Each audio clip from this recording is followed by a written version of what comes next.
Good afternoon children, this is Varuna Sharma and now we are 9th class and today we are going to discuss nervous tissue. बेटा आज हम nervous tissue discuss करेंगे। जैसे कि अपनी पिछली video में हम 2 पार्ट कवर कर चुके हैं, एपिथेलियम टिश्यू कर चुके हैं एनिमल टिश्यू से, मस्कुलर टिश्यू भी हमारा कवर हो चुका है और आज हम कवर कर रहे हैं nervous tissue. So nervous tissue है क्या?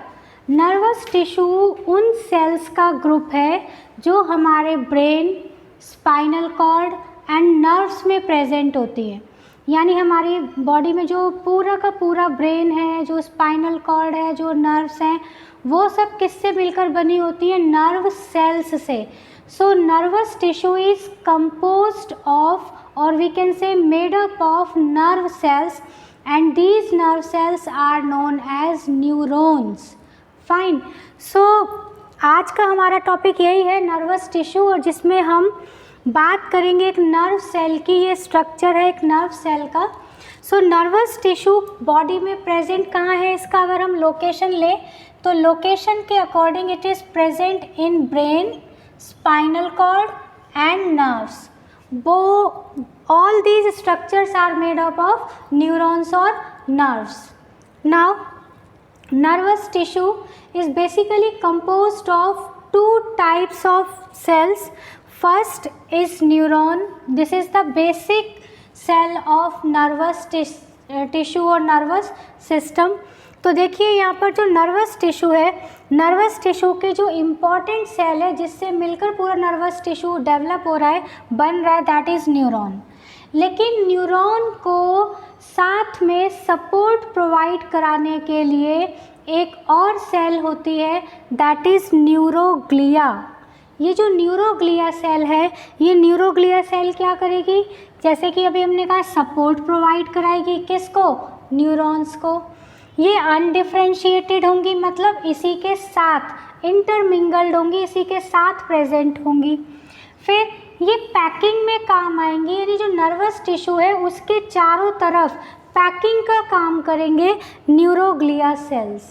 सो nervous tissue is made up of 2 types of cells, basically neuron और नर्व सेल, न्यूरॉन और nerve cell, and second one is the neuroglia cell.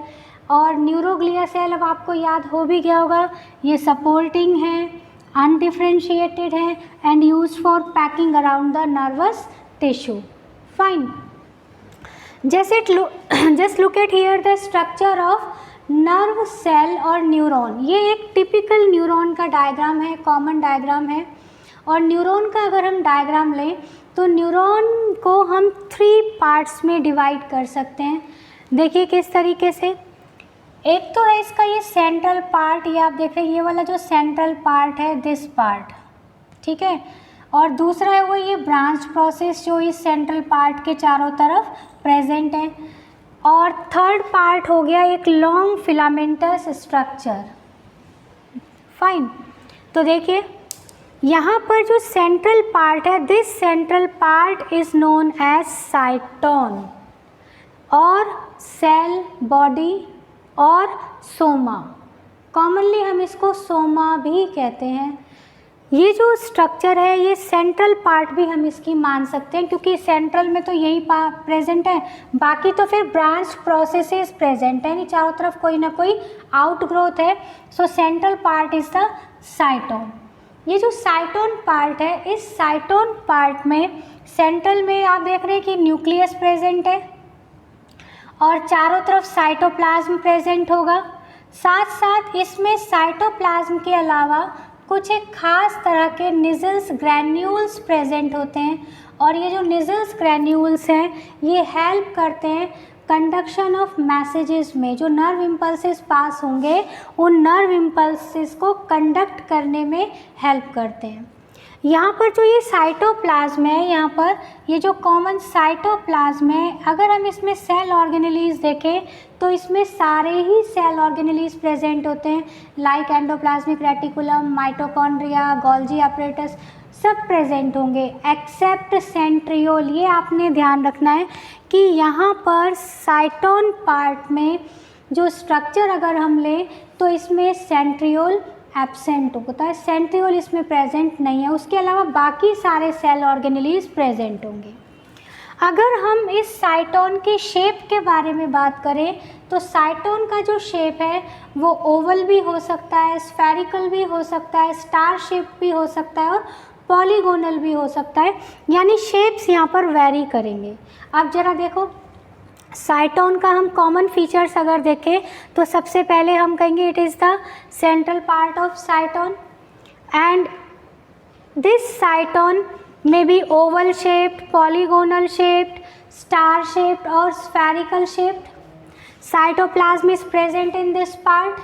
Centrally located nucleus is also present here, and all the cell organelles are present inside the cytoplasm of cytone except centriole. Centriole यहाँ पर absent होगा। Fine. इसी के साथ साथ आप देखिए यहाँ से सेकेंड पार्ट अगर हम देखें इसका, सेंट्रियोल से ही ये ब्रांच प्रोसेसेस अराइज हो रहे हैं and these branch processes are known as dendrites. क्या कहेंगे इनको? Dendrites. Dendrites are the branch processes which are present around the cyton. Cyton के चारों तरफ ये ब्रांच प्रोसेसेस प्रेजेंट हैं and these branch processes are arises from the cyton. ये arise भी कहाँ से हो रहे हैं? देखिए साइटोन से ही ये अराइज हो रहे हैं। और इनका काम क्या होता है ब्रांच प्रोसेसेस का? डेंड्राइट्स का फंक्शन क्या होगा कि इस न्यूरॉन से ऊपर भी कोई ना कोई न्यूरॉन होगी तो उस न्यूरॉन से मैसेज को रिसीव करना और फिर साइटोन को पास कर देना। Fine. So function of dendrite is dendrites receives messages from the upper neuron or from the synapse and then passes to the cytone. Fine. Now just look at here third part. Third part is a long filamentous structure arise from one side of the cytone. cytone के एक ही side से एक long filamentous structure develop हो रहा है, बाकी जगह है ये प्रोसेसेस पर छोटे होंगे साइज में, एक लंबा सा स्ट्रक्चर डेवलप हो रहा है। This structure is known as axon and the cytoplasm of axon is known as axoplasm. This axoplasm is covered by fatty substance that is myelin. So this axon is covered by myelin sheath and myelin sheath provide insulation to this neuron. ये जो है insulation provide कराएगा, messages को leakage होने से बचाता है। साथ साथ जब मैसेजेस इम्पल्सेस की फॉर्म में कंडक्ट हो रहे हैं तो उस वक्त भी इंसुलेशन प्रोवाइड कराता है ताकि मैसेजेस जो हैं वो डीपाथ ना हो जाए या डीपोलराइज ना हो जाए। इसलिए ये जो माइलिन शीथ है ये एक इंसुलेशन कवर की तरह यहाँ पर काम करेगी। ठीक है। और एक और चीज़ का ध्यान देखिए, यहाँ पे आप देख रहे हैं कि ये जो माइलिन शीथ है ये कंटिन्यूस लेयर नहीं है, डिसकंटिन्यूस लेयर है। बीच बीच में यहाँ पर गैप्स होंगे and these gaps are known as nodes of Ranvier. Ranvier scientist थे जिन्होंने इनको फर्स्ट टाइम ऑब्जर्व किया था, तो उन्हीं के नाम पर इनका नाम रख दिया गया नोड्स ऑफ रेनवियर। और यहाँ पर न्यूरॉन का जो ये टर्मिनल एंड है, this terminal and is branch. ये जो ब्रांच टर्मिनल है, इस टर्मिनल एंड्स को हम कहते हैं सिनेप्टिक नोड्स और इस पार्ट को हम कहेंगे terminal endings. These are the terminal endings.